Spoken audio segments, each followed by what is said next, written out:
Masih disiri kesilapan yang sering dilakukan umat Islam ketika beribadah puasa. Bersama saya, Ustaz Syahriman bin Abdul Rahman, Pengetua Maktab Rendah Sains Mara Sungai Besar. Bismillahirrahmanirrahim. Wa uqaddimukum bitahiyyatut thayyibah. Assalamualaikum warahmatullahi wabarakatuh. Kesilapan di bulan Ramadan antaranya tidak menunaikan solat ketika berpuasa. Ia adalah satu kesilapan yang maha besar. Memang benar, solat bukanlah syarat sah puasa, tetapi ia adalah rukun Islam yang menjadi tonggak kepada keislaman seseorang.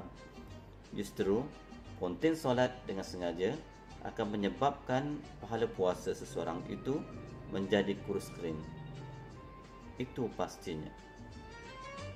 Kesilapan seterusnya, tidak mengutamakan solat subuh berjemaah sebagaimana tarawih.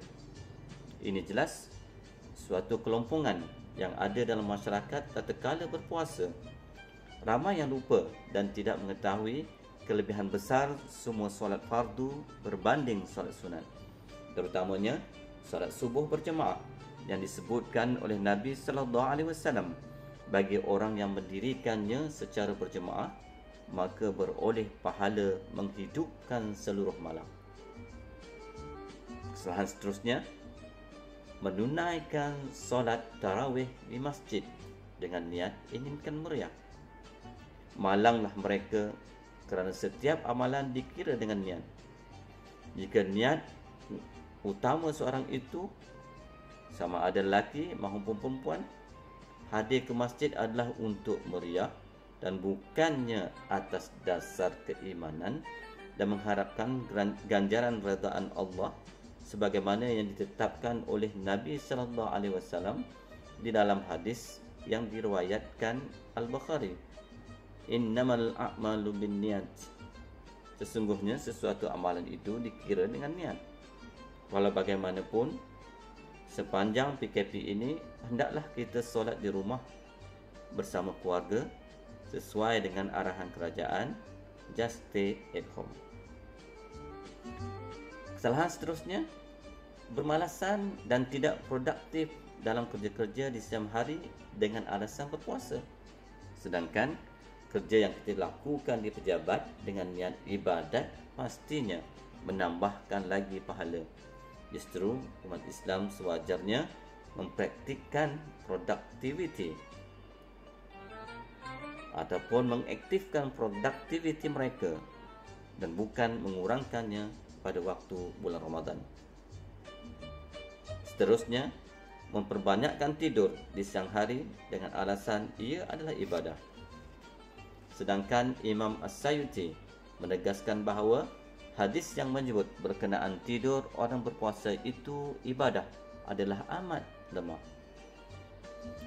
Kesalahan seterusnya, menganggap waktu imsak sebagai lampu merah sebagai sahur.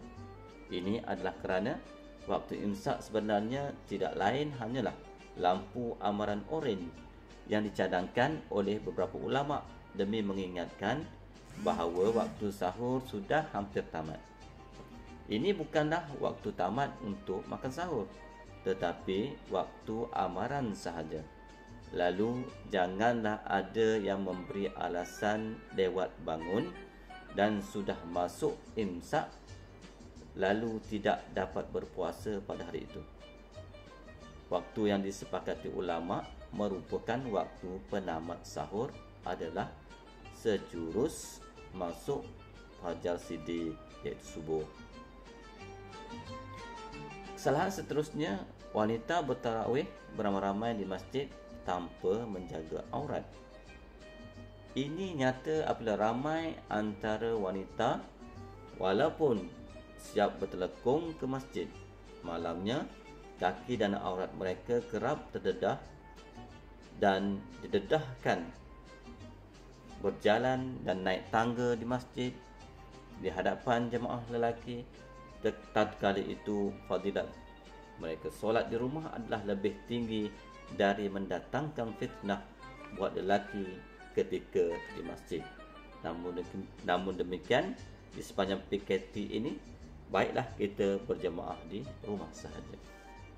Kemudian yang seterusnya, tidak memperbanyakkan doa tatkala berbuka, tidak memperbanyakkan doa tatkala berpuasa dan berbuka. Ini satu lagi jenis kerugian yang kerap dilakukan oleh umat Islam.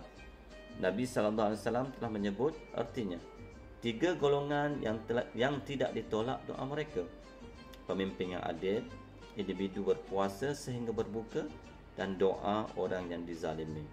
Riwayat At-Tirmizi, Hasan menurut Tirmizi, Ahmad Syakir. Hadis sahih.